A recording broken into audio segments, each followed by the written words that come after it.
Dá-me a impressão que ele não teve uma morte feliz, agradável e pacífica.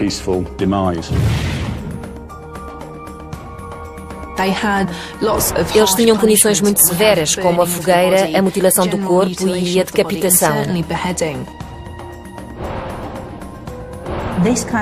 Este tipo de mumificação, esta qualidade, não era dada a qualquer pessoa. Por terem 3.000 anos de idade não significa que não possamos aplicar técnicas forenses modernas e obter boas respostas.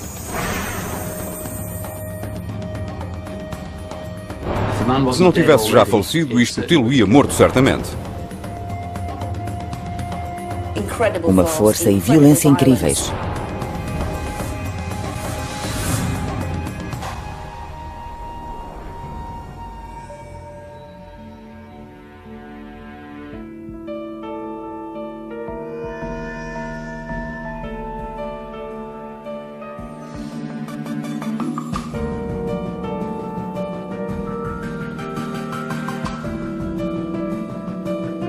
Investigando múmias, o cadáver perdido.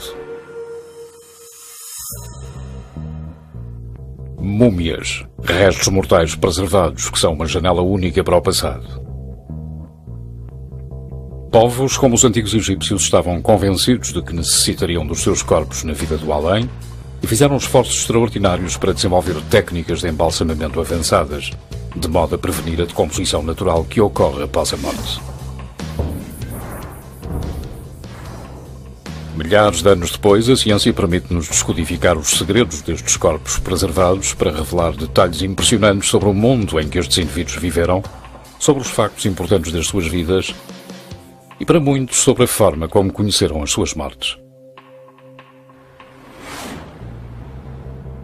A mais de 3.200 km do Egito, num museu do norte de Inglaterra, encontra-se uma cabeça mumificada. Ninguém sabe como é que se separou do seu corpo. E apenas com um fragmento deste indivíduo para analisar, a equipa de investigação de múmias depara-se com um grande desafio. Não sabemos quem foi, que idade tinha quando morreu. Desconhecemos o paradeiro do corpo e o porquê da cabeça estar como está. Temos muitas perguntas sem resposta. Mas sabemos que vem do Egito, presumo. Sim, é verdade, mas não mais do que isso. Muito bem, então podemos dizer que se parece com um adulto egípcio. Foi obviamente mumificado e querem que nós façamos o que pudermos para tentar obter algumas respostas. Exatamente. Devo dizer que estamos habituados a lidar com corpos inteiros. Com certeza. E não apenas com certas partes. Por isso vamos ter menos base para trabalhar, mas estou certa de que conseguiremos obter algumas respostas. De certa forma, trazê-lo à vida e colocá-lo dentro de um determinado contexto. A líder da equipa, a doutora Joanne Fletcher, é uma egiptóloga de renome que tem examinado múmias por todo o mundo, mas este poderá ser o seu caso mais difícil de todos.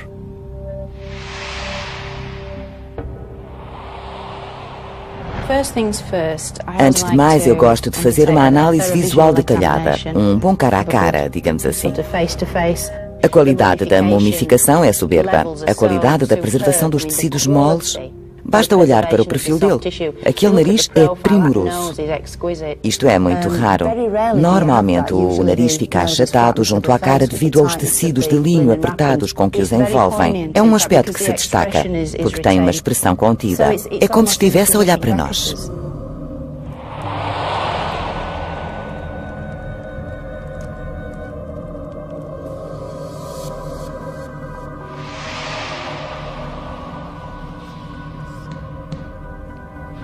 Este homem pode ter morrido de inúmeras maneiras diferentes, e sem um corpo para investigar, todas as teorias da equipa terão de ser baseadas apenas na cabeça. Gradualmente, a equipa de investigação de múmias irá tentar descobrir os pormenores sobre quem foi este homem, onde viveu e, se possível, como morreu. Cada membro desta equipa consagrada tem o seu próprio conjunto de conhecimentos profissionais. Duncan Lees trabalha com a Polícia Metropolitana de Londres e o MI5 e irá aplicar as suas técnicas forenses especiais no estudo deste antigo egípcio. Trabalhamos como equipa, onde combinamos experiências e aptidões diferentes. O Dr. Stephen Buckley é um pioneiro na análise química da mumificação. é uma das poucas pessoas em todo o mundo capaz de identificar algumas das pistas químicas vitais escondidas nesta cabeça. Os embalsamadores sabiam o que faziam. E os conhecimentos da especialista egiptóloga Jill Scott em restos mortais humanos serão vitais para tentar desvendar a verdadeira história por detrás da morte desta múmia. Em ciência forense, precisamos de provas físicas concretas. A equipa está prestes a reunir-se no seu quartel-general na cidade histórica de York. O que eles querem saber é quem é esta pessoa, como morreu e se existe alguma evidência de crime. As fotografias mostram claramente apenas uma cabeça. E a não ser que faltem fotografias, é só o que temos. É isso? O que vês é aquilo que temos. É só isto, uma cabeça. E estamos habituados a ter corpos completos noutras investigações de múmias, mas é só isto, uma cabeça mumificada. Por isso vamos ter de trabalhar com afinco neste caso para obter respostas. Eu vou tratar este caso como tratamos os casos modernos, mesmo os casos de homicídio modernos. Só porque esta pessoa tem milhares de anos não quer dizer que as provas não existam e revelem como morreu. As fotografias levam a equipa a colocar muitas questões. Estes horríveis ferimentos no pescoço, algo se terá passado. Terá sido um machado, algum tipo de lâmina ou um garrote? Como é que esta cabeça foi separada do corpo? E estará isso relacionado com os ferimentos que existem acima da órbita ocular direita? E será que este indivíduo foi decapitado? Será que o traumatismo foi devido a um esfaqueamento ou uma agressão com objetos grosseiros, esse tipo de coisas? A primeira coisa que eu vou ter de fazer é investigar os arquivos e ver se consigo descobrir alguma coisa sobre esta pessoa. Será interessante saber quando é que chegou ao país e ver se coincide com aquilo que a ciência nos irá revelar sobre ela, o seu estatuto e como viveu. Exatamente. Se conseguirmos descobrir onde e quando é que viveu no Egito, porque a cronologia tem uma grande relevância, não é assim? É verdade, e penso que nesse aspecto a mumificação poderá ser útil. Os materiais utilizados mudam com o tempo, por isso, se os conseguirmos identificar obtendo uma assinatura química deles, podemos ficar com uma ideia sobre a sua identidade e também sobre o seu estatuto. Só agora é que temos a tecnologia, que evoluiu imenso, e podemos começar a responder às perguntas.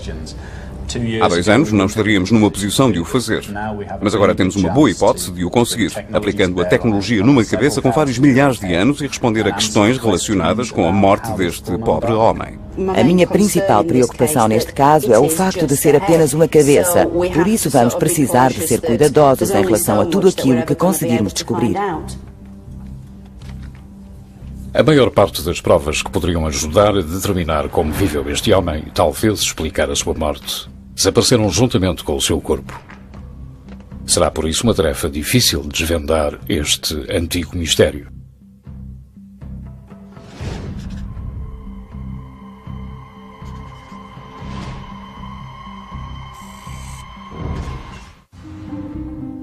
Os membros da equipa de investigação de múmias combinam as mais avançadas técnicas forenses para tentar determinar exatamente como morreu este antigo egípcio. Mas mesmo com toda a sua tecnologia, ainda estão um pouco atrapalhados pelo facto de faltar o corpo do pescoço para baixo. Steven está a recolher amostras de pele da cabeça para o teste GCMS. É a primeira vez que a cabeça é submetida a análises químicas desde que foi descoberta.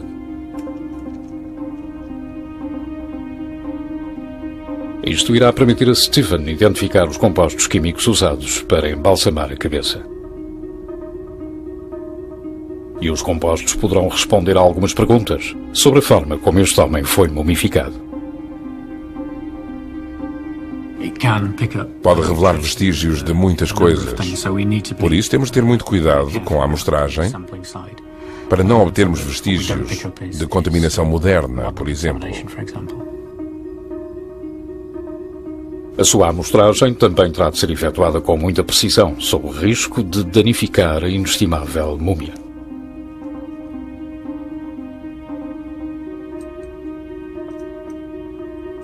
A mumificação irá fornecer bastantes pistas sobre quem ele foi.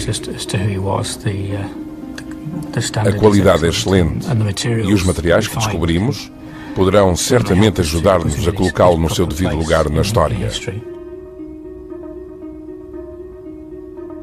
O equipamento é tão sensível As gotas de sangue numa piscina olímpica.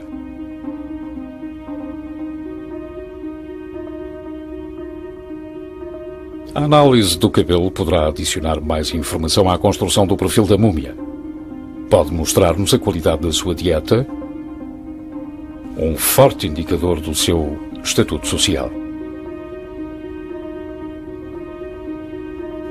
O que vou fazer quando voltar ao laboratório é extrair os materiais orgânicos, os resíduos orgânicos das amostras, obter uma assinatura química e, a partir desses diferentes compostos químicos, determinar os materiais utilizados, algo muito importante e que nos ajudará a fazer um retrato da sua vida.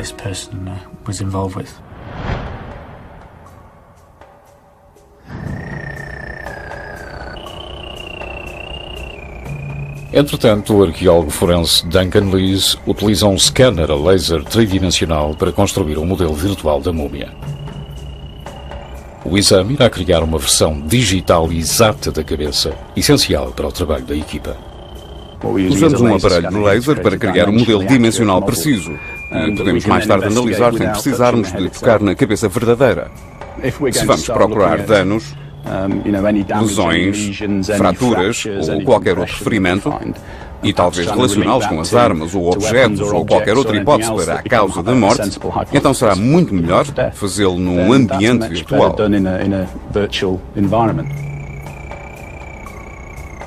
O scanner usa o mesmo princípio de eco que um radar, mas através de um laser.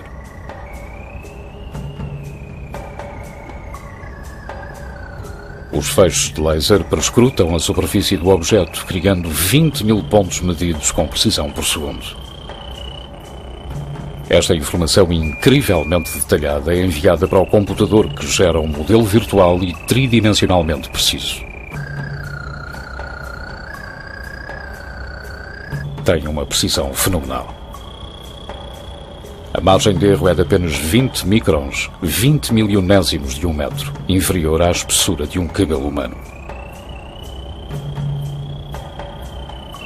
Dá-me a impressão que ele não teve uma morte feliz, agradável e pacífica. E precisamos de lhe prestar um serviço e fazer-lhe justiça, por assim dizer, tentando, com as nossas capacidades, descobrir como morreu e registá-lo. Penso que há muito que ele espera por isso.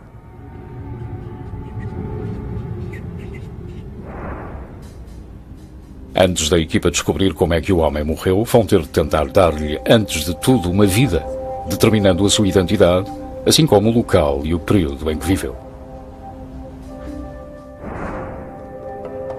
A cabeça foi oferecida ao Museu de Newcastle no final do século XIX. Uma das suas pistas que o museu foi capaz de fornecer à equipa foi a sugestão de que a cabeça mumificada provém do período do Antigo Império. Isto foi por volta do terceiro milénio antes de Cristo, há mais de 4.000 anos, quando o Egito alcançou o seu primeiro grande apogeu civilizacional. Esta foi a época das magníficas pirâmides de Gizé. Neste período da história egípcia, a mumificação era um processo relativamente recente e utilizava, em grande parte, sais de natrão, uma mistura simples que continha carbonato e bicarbonato de sódio. Quando um corpo era enchido com sais de natrão, a pele perdia toda a sua umidade, uma parte vital do processo de mumificação. Uma vez que pouco mais faziam ao corpo, as múmias do Antigo Império são facilmente identificáveis, pois, normalmente, estão mal preservadas. Mas neste caso, sem corpo para analisar, Joanne e Jill viram-se para o tradicional trabalho de pesquisa. Continuam a precisar de descobrir onde e quando é que ele viveu. Tenho vindo a inspecionar os arquivos e consegui descobrir um pouco de informação acerca deste homem. Sabemos, por exemplo, que foi oferecido em 1877 e foi descoberto no Egito, em Saqqara. Isso coloca-o geograficamente no norte do Egito, em Mênfis. Isso é fantástico, porque agora temos uma ideia da sua proveniência.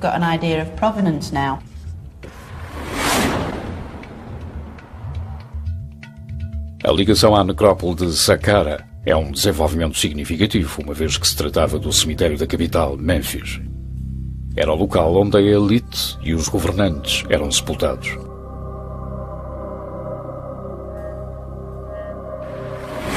Existe claramente um nível altíssimo de mumificação. Não é algo corriqueiro, está realmente bem feito. Penso que há boas hipóteses de ele ter feito parte da corte real durante a sua vida profissional, porque este nível de mumificação, este padrão, não é dado a qualquer um. Isto é mesmo o crème de la crème, ou seja, o que há de melhor.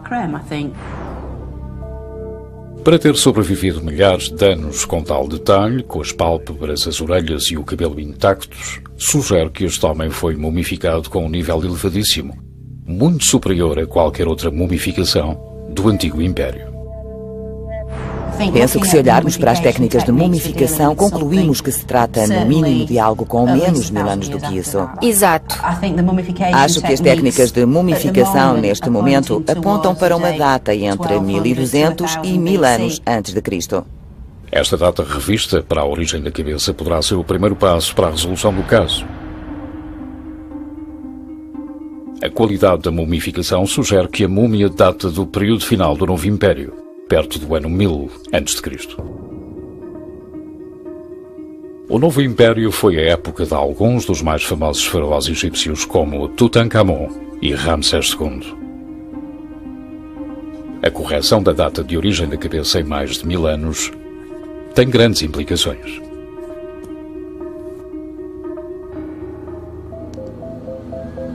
Os resultados do teste de GCMS poderá fornecer a prova definitiva. A espectrometria de massa gasocromatográfica é o padrão de ouro da análise química, crucial em investigações criminais. O aparelho funciona baseado no princípio de que qualquer químico se transforma em gás a uma determinada temperatura.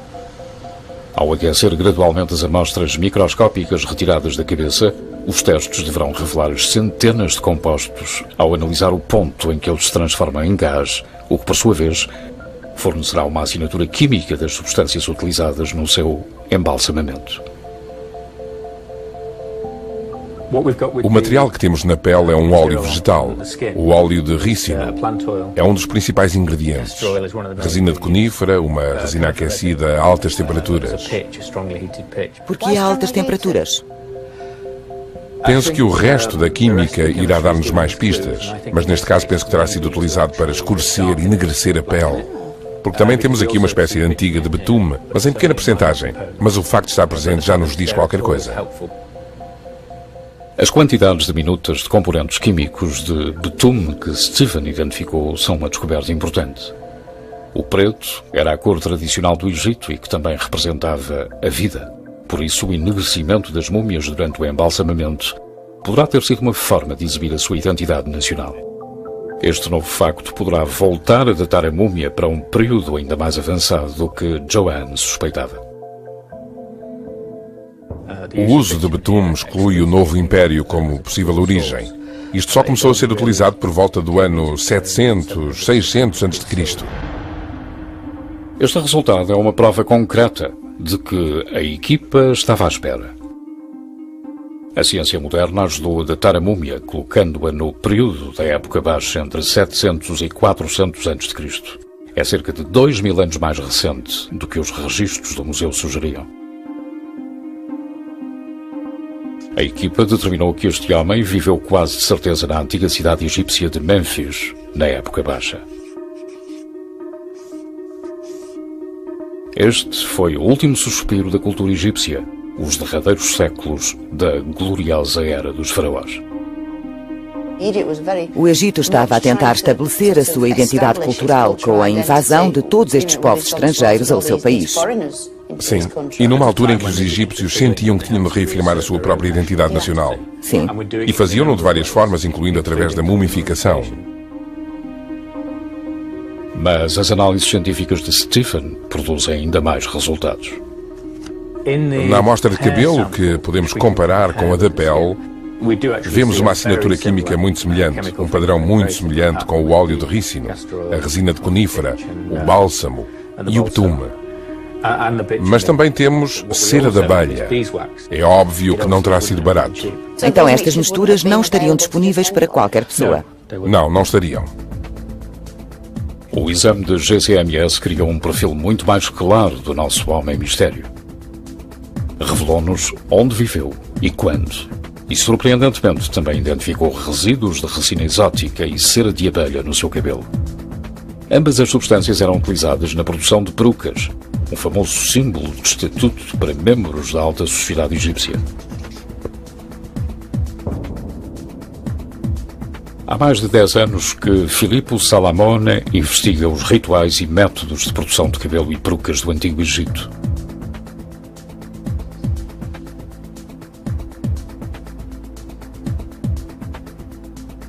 Utilizando técnicas com milhares de anos, Filippo reconstruiu cuidadosamente o tipo de peruca que um homem egípcio de elevado estatuto como esta múmia terá usado. Phil, está fantástico. Obrigado. Uma das coisas que aprendi muito rapidamente ao fazer esta peruca foi o quão habilidosos eram. Provavelmente muito mais do que são hoje, porque era obviamente tudo feito à mão. Exato. E sem os utensílios modernos. Filippo necessitou de 4 meses para criar esta complexa peruca e utilizou uma das substâncias descobertas por Steven no cabelo da múmia. Os antigos egípcios aplicavam cada peça individualmente. Certo. Utilizando cera de abelha, esfregando-a no cabelo.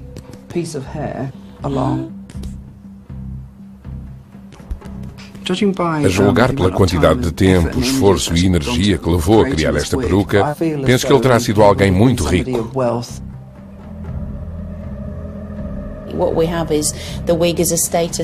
A peruca era um sinal de estatuto, porque ao usá-la não só pareceria diferente da grande maioria das pessoas da sociedade daquele tempo, como também enviava um sinal de que tinha riqueza suficiente para comprar este tipo de acessório. E isso levanta uma questão. Será que ele foi uma pessoa tão destacada na sociedade que ele próprio se tornou num alvo? Ou seja, será que foi vítima de um ato de violência ocasional ou talvez mesmo de um assalto? Sim, é isso mesmo. Surgem-nos todas estas ideias na cabeça. Não dá para evitar quando olhamos para esta peruca e o imaginamos a usá-la.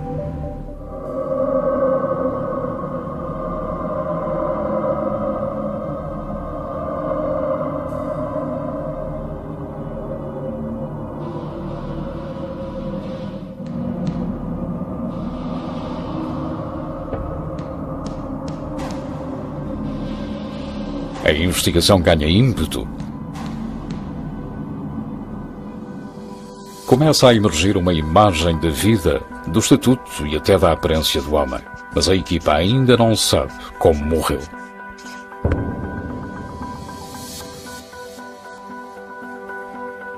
Jill Scott regressou aos arquivos egípcios em Newcastle. Ela procura indícios da prática de decapitação na época baixa do Antigo Egito. Estas são imagens feitas pelo barão Dominique Vivant-Denon, que acompanhou Napoleão durante a sua conquista do Egito. Ele andou por lá e desenhou cenas que encontrou nos túmulos e nos monumentos. E temos aqui algumas imagens fantásticas de um homem que segura uma faca com uma pessoa decapitada. A sua cabeça está no chão e ele está amarrado a um poste. E é provável que isto tenha acontecido à nossa múmia. Se olharmos para os ferimentos, o que torna tudo isto muito interessante. Estas imagens foram obtidas em túmulos, em monumentos. Por isso sabemos que existem e mostram pessoas a serem decapitadas enquanto vivas, como uma espécie de punição ou ritual. Temos aqui todas estas provas que demonstram que era uma prática dos tempos antigos, o que é realmente importante.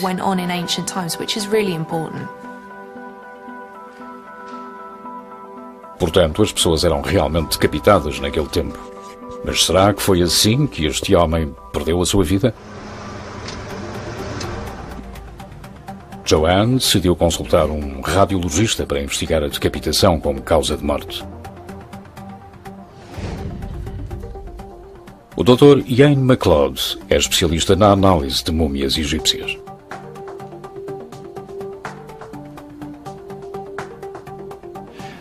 Creio que se tivesse existido uma decapitação, eu esperaria ver um corte mais limpo, em que um machado, uma espada ou algo do género pudesse cortar através da carne. Mas o que temos aqui é um ferimento, eu diria, mais irregular. Não é um corte limpo, pois não? De todo, é como se tivesse sido partido. O que explicaria estas zonas mais irregulares. Exatamente. Isto é músculo? É em parte músculo e pele exterior, correto. E poderemos ver ali uma parte saliente do osso, a parte interior. Parece realmente que foi partido no decorrer da história. Então, quer dizer que podemos pôr de lado a hipótese de decapitação como causa de morte. Penso que é altamente improvável este indivíduo ter sido decapitado. Também me intriga bastante este grande traumatismo sobre o olho direito. À primeira vista parece ser posterior à morte, por causa dos tecidos moles e tudo o resto. Mas existem claramente danos no osso. Sabemos que uma das formas que os antigos egípcios, principalmente os faraós, gostavam de executar os seus inimigos era utilizando força bruta, atingindo-os com um maço de pedra no crânio. Algo que acontecia muitas vezes nesta zona, na região das sobrancelhas. É difícil dizer apenas olhando para ele, porque podem tratar-se de danos posteriores. Penso que aquilo que precisamos realmente de fazer é analisá-lo ao raio-x. É esse o próximo passo? Penso ser o mais indicado a fazer. Esta múmia não foi decapitada. Essa hipótese foi posta de lado. Mas a análise do Dr. MacLeod fez surgir uma outra. A atenção vira-se agora para o buraco na cabeça da múmia. Poderá ser esta a prova de uma ferida fatal? O Museu Harrogate possui uma enorme coleção de artefactos egípcios. Joanne e Duncan vão procurar no armazém do edifício por uma potencial arma do crime. Estamos basicamente à procura de algo parecido com uma cabeça de maço. Uma cabeça de maço era exatamente o quê? Um utensílio, uma arma, era o quê? São peças bastante brutais quando olhamos para elas e apesar de muitos egiptólogos olharem para elas e as considerarem peças cerimoniais ou rituais, devido ao seu tamanho relativamente pequeno, eu penso que poderiam ser utilizadas como arma, porque aquilo que se vê na sua arte são cenas em que o faraó golpeia o inimigo. O prisioneiro está amarrado e de joelhos em frente do faraó, que tem o seu braço levantado com uma coisa destas na mão, prestes a dar o golpe fatal, utilizando uma destas. São muito bem feitas, com um acabamento muito bonito. Sim. Estou surpreendido com as diferentes formas e tamanhos delas. Sem dúvida. Estas também são maravilhosas e são ainda mais brutais do que as globulares, porque têm uma extremidade muito afiada. Causaria uma ferida parecida com a de uma faca, não achas? Sim. Tem uma aresta muito afiada. Foi muito bem trabalhada. Gostava muito que pudesses examinar uma destas, porque são absolutamente incríveis. São de facto obras de arte. Mas pensar que poderão ter assassinado alguém? Sem dúvida. Era algo que gostaria de saber. Se as medirmos, as examinarmos e as compararmos com o próprio ferimento no crânio, talvez consigamos identificar a forma e as dimensões daquilo que procuramos. Precisamos levar algumas connosco e examiná-las. Se pudéssemos examinar todas, seria fantástico.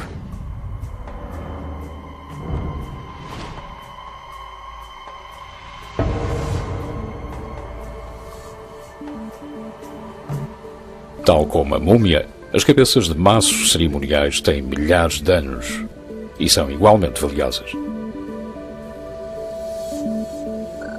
O que podemos fazer é examiná-la por cima e por baixo, sem ter de mexer no objeto.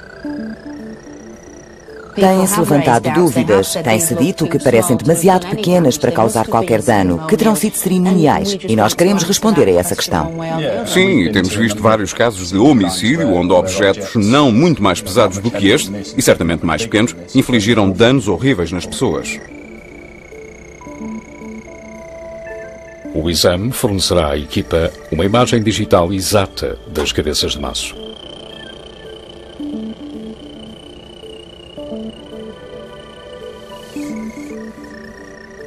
Duncan será então capaz de comparar os dados com as dimensões digitais do buraco na cabeça que ele obteve no início da investigação.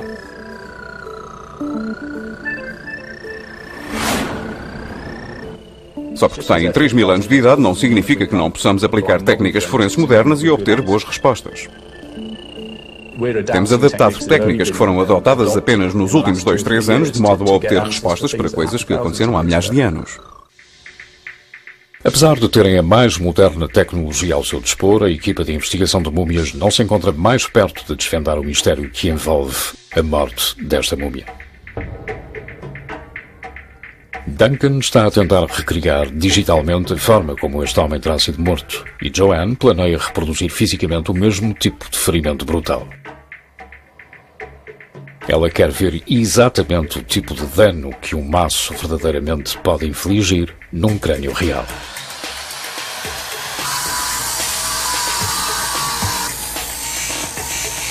Ela pediu a ajuda de canteiros para reconstruírem um par de cabeças de maço do Antigo Egito. Eles trabalham o granito com discos de ponta de diamante para garantir um acabamento preciso.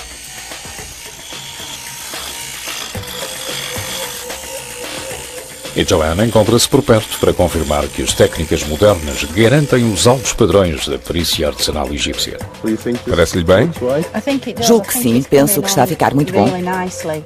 Quer que a chafradura fique um pouco mais abaixo? Sim, talvez 1 milímetro, 2 no máximo, só para ficar com uma curva suave em toda a volta.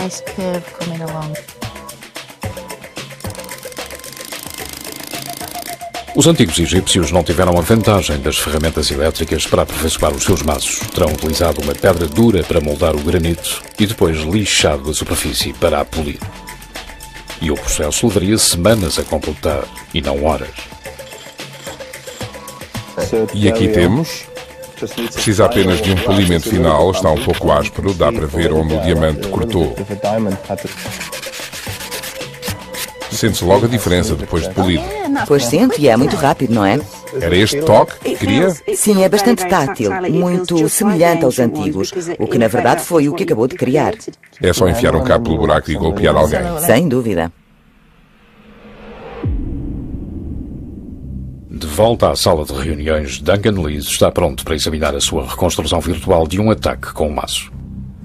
Estive a fazer uma digitalização com o laser às cabeças de maço. Temos, portanto, os dados da cabeça da múmia. E agora com isto temos outro recurso digital que são as cabeças de maço. Estive a analisar se algumas delas poderiam ter sido a causa de morte, se o maço foi utilizado para infligir o ferimento por cima do olho.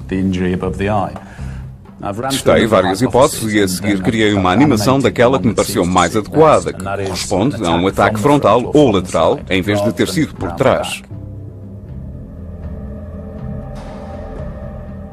Quando as enviamos digitalmente num bastão, revelam ter a mesma dimensão que um martelo de orelhas.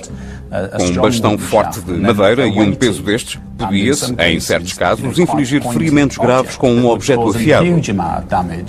Eu já vi os danos que os objetos como aquele podem fazer numa pessoa. É sem dúvida uma possível causa de morte. Com isto, podia-se causar o tipo de ferimento que vemos por cima do olho. Certo.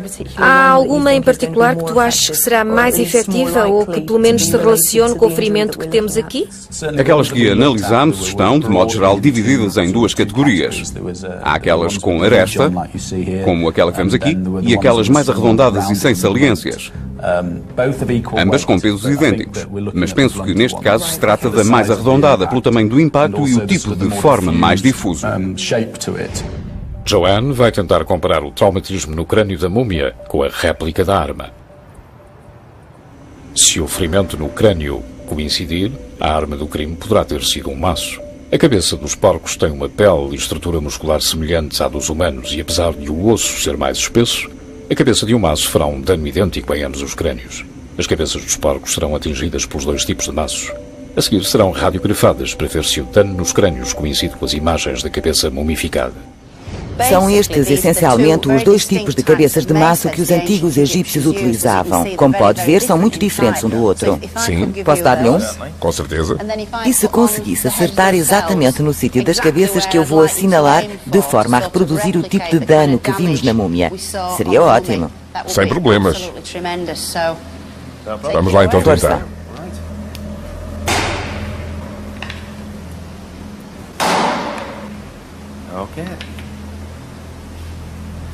Penso que o segundo foi o que causou maiores danos.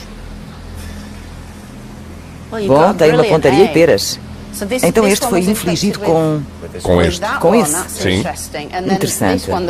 E este que eu pensava que ia causar mais danos parece não ter feito quase nada, não é? Não. É curioso. Ao contrário das suas previsões, o maço em forma de disco revelou ser o utensílio mais letal. A partir de todo o trabalho que tens vindo a fazer, achas que um golpe vindo de uma arma destas poderia ter sido a causa de morte do nosso indivíduo? Devo dizer que sim, que pode ter sido, e que, para além disso, não vi nada até agora que afaste essa possibilidade. Talvez precisemos de fazer alguns exames de raio-x. Tu e o Joe poderão radiografá-la e compará-la com o tipo de ferimento existente no crânio.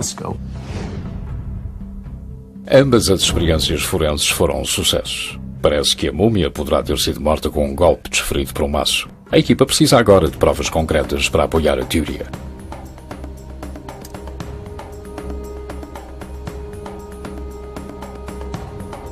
A máquina de raio-x examina a lesão. Em particular, o traumatismo que se encontra abaixo da superfície do crânio e que não pode ser observado à vista desarmada.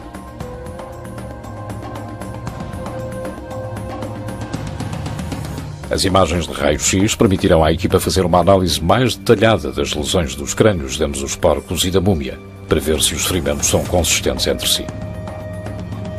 O professor Don Broadwell, um paleopatologista de renome, irá examinar o raio-x. Ele é especialista em determinar causas de morte e foi um dos principais investigadores para os tribunais de crimes de guerra na antiga Jugoslávia. Aqui temos os resultados dos raios-x a partir das experiências que fizemos nas cabeças dos porcos com os maços. Podemos ver esta aqui, feita com o maço arredondado. E do outro lado, os danos provocados com o maço em forma de disco com a sua cunha bem afiada. Ou seja, temos lesões muito diferentes nos crânios dos porcos. E depois temos o crânio da múmia, que também revela este traumatismo. Gostava então de saber a sua opinião sobre as diferenças que vemos aqui em termos do tipo de lesões infligidas. Penso que, no que diz respeito aos porcos, o que sofreu o maior dano foi este da esquerda. Vejo um dano muito maior nesta área, na parte superior do focinho, um pouco abaixo da zona onde se encontra o cérebro, enquanto neste se vêem poucos danos. O professor Broadwell identificou danos consideráveis nas cabeças dos porcos. E é bom recordar que o dano existente no crânio humano é muito modesto. E segue o contorno de parte do sistema respiratório frontal, os espaços com ar no interior do osso frontal. Se tivesse sido uma lesão grave, eu esperava encontrar danos extensíveis a outras partes do osso frontal. Os danos no crânio da múmia não são suficientemente extensos comparados com os traumatismos mais dramáticos que se registram nos crânios dos porcos. Depois de todos os testes, o ataque com o maço pode ser excluído como a causa de morte desta múmia.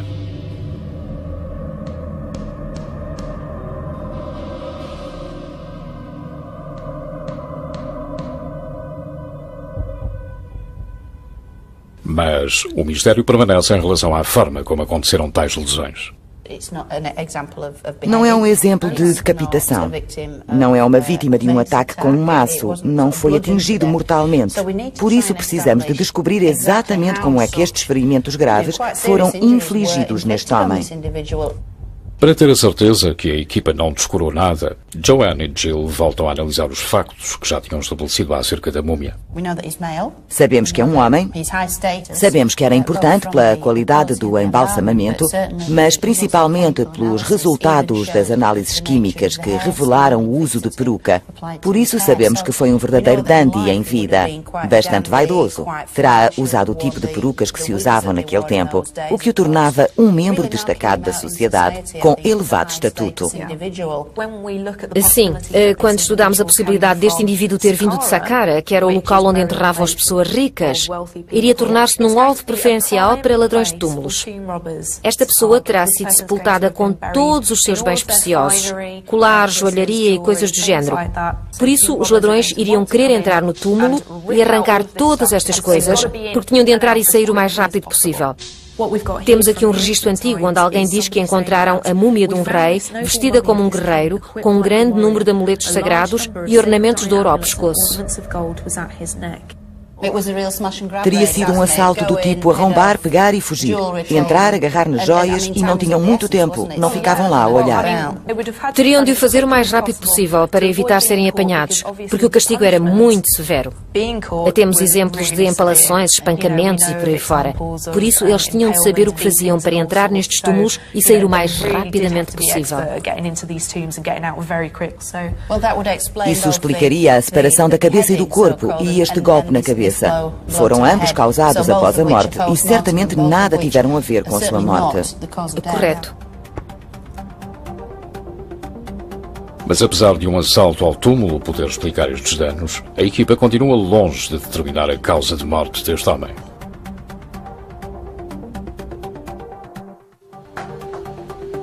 Joanne espera que a análise detalhada dos resultados de raio-x por parte do radiologista Ian MacLeod possa oferecer algumas respostas.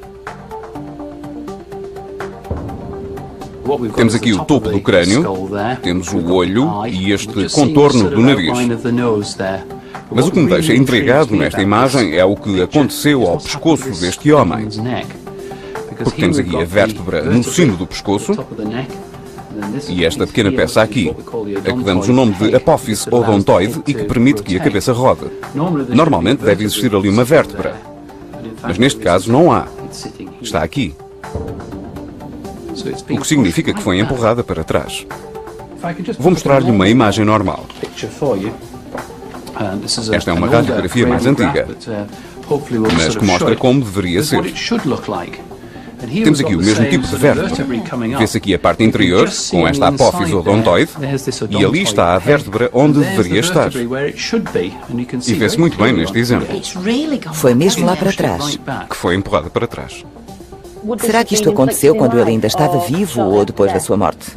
Isto é uma lesão que deve ter ocorrido antes da mumificação.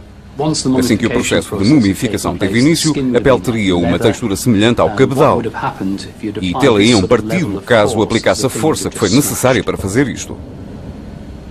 O que é que a poderia ter deslocado desta forma? A cabeça deve ter sido levantada para cima e para trás, como se tivesse sido erguida para provocar isto. É algo realmente invulgar. Ou seja, uma manipulação violenta da cabeça e do pescoço, como se o crânio tivesse sido separado das vértebras.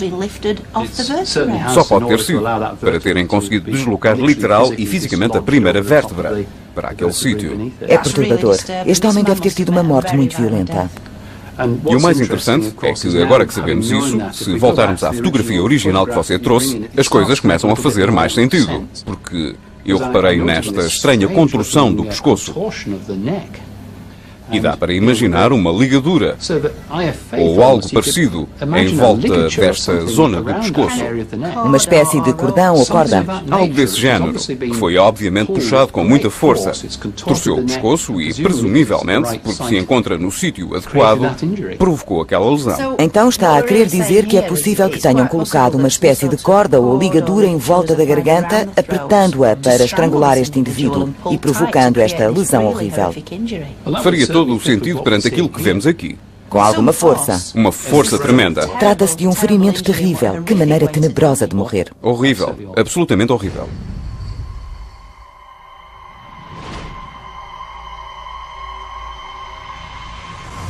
Este foi um dos casos mais difíceis que a equipa de investigação de múmias teve até hoje. Este tipo de mumificação, esta qualidade não era dada a qualquer pessoa.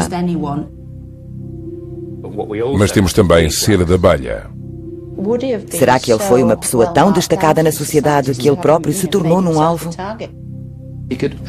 Podemos imaginar uma espécie de ligadura que foi puxada com imensa força.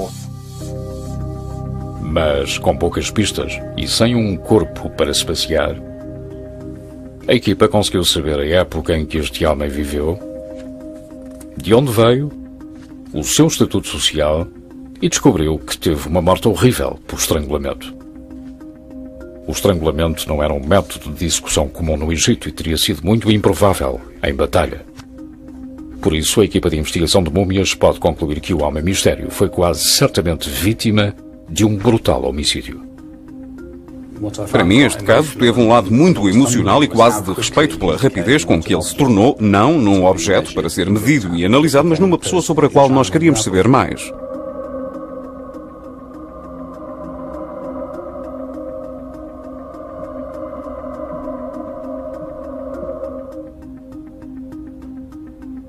Penso que a ciência teve um papel preponderante ao colocar este indivíduo num determinado contexto.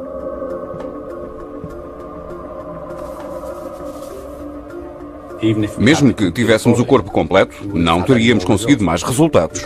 Não teríamos revelado mais sobre a sua identidade, o seu local de origem ou a sua causa de morte.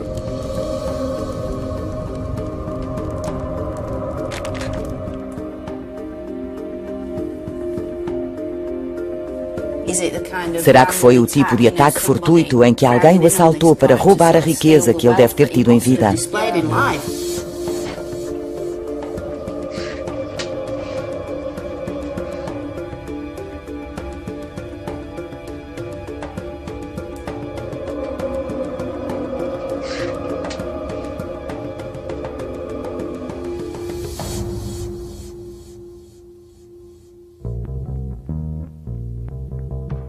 Versão portuguesa via satélite.